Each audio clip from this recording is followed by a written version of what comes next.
lalpa thu piet zui aka gin na he thep na tui phone chun hun sin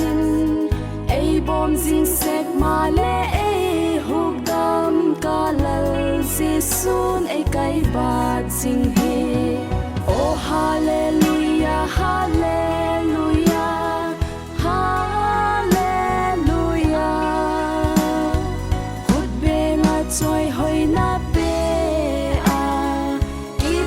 thu gen ding ding te chu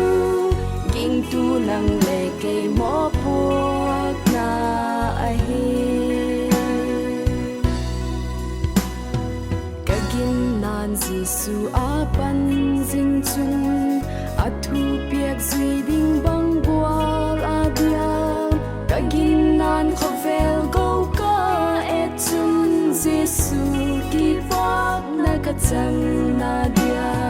oh hallelujah hallelujah hallelujah hốt bê nga choi hoi na pe a ki pak thu gen jing ding te chu ging tu nang le ke mo puak na a hi sat na be dan na katuak te hi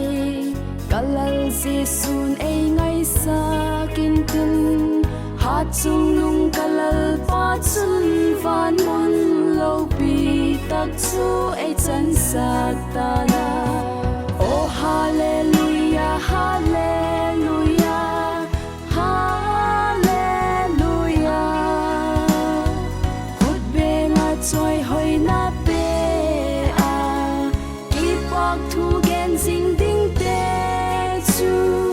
ging tu nang le ke mo puak na a hi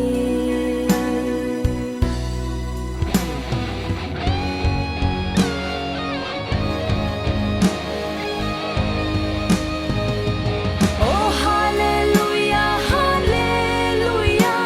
oh hallelujah ka he chin tai tu ka thi na among thai ta lo a hu tam na ko chun ka lu